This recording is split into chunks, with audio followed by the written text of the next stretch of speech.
So, ayan guys, March 14 tayo ngayon. Galing kami lahat sa trabaho. Actually, birthday ni Ate Ann. Hindi siya nagsiselebrate ng birthday kasi Muslim lang siya. No? Pero yan, kasama namin sa trabaho.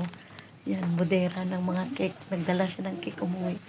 At saka si Isel, kantahan na sa CR siya. Kantahan namin ng happy birthday. Okay? So, wait lang. Ice cream cake. Happy birthday, Ate Ann.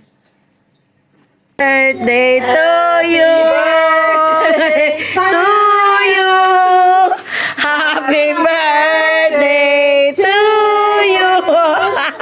Happy birthday. Happy birthday.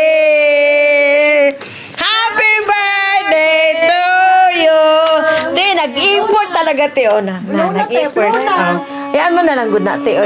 Nag-import yun na. Ada, may tugtog. Nagtugtog. Nakasan mo. Kaya pala.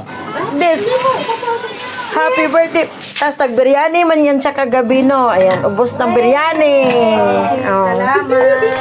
Brutal. Di ba? Lagay, nakted mo na to? Ha? Nakted mo na? Hinatid lang niya. Ako lang, mga bari no, iihin ako. Ayan o, ingin. Happy birthday to you. Ganda pa Hindi naman. na yan ni Bebe. Na. Cake talaga. Cake dyan, te. Hindi ako mapagdutip. Unya. Ice cream kaya. Sila dalawa ni Shaib lang mag-enjoy niyan. O, di ba? Birthday talaga natin, o. O, di ba? Salamat. Happy birthday. Ayaw niya kahapon ko, te. Birthday mo, mag-ano ka. Sabi ko sa kanya ng ganon. Di ba? Ate, ano na dahil? Kung kaya mo. Tayo dyan, oh. Ito. Akala ko nga ano niya kasi sabi ni Raquel sa akin, Tina, sa bahay ka na ba? Kung bakit? May gusto ka bang sabihin? So, magdala ko ng ice cream. Akala ko mamaya pa pag-uwi niya ng 1. Oo nga, one pa to. Hinatid pala talaga. Tawag ni kahapon. So, ayan po, guys. Asawa niya nagkanta po. Ha? Oo, nagkanta mo. Sabay kayo niya, no? Nang pamangkin ko. Birthday din niya. Kasabay. Tapos si Amira, kapartner din ni Beverly. Birthday din. So, ayan guys, birthday ni Ate Ann. So, ang life namin dito is back normal na kami. Kahit may mga lagabog. May narinig pa rin kaming lagabog. Pero yung yung tunog ng huni, wala na kaming naririnig. Pero ayan. Ate Ann, thank you sa mong kabuutan. Bila na takatawig daguban. Dugay na po. Oh, nya. Nag-ingon na ba kayo na maguban ka punta sa Pinas? O, bitaw na pohon.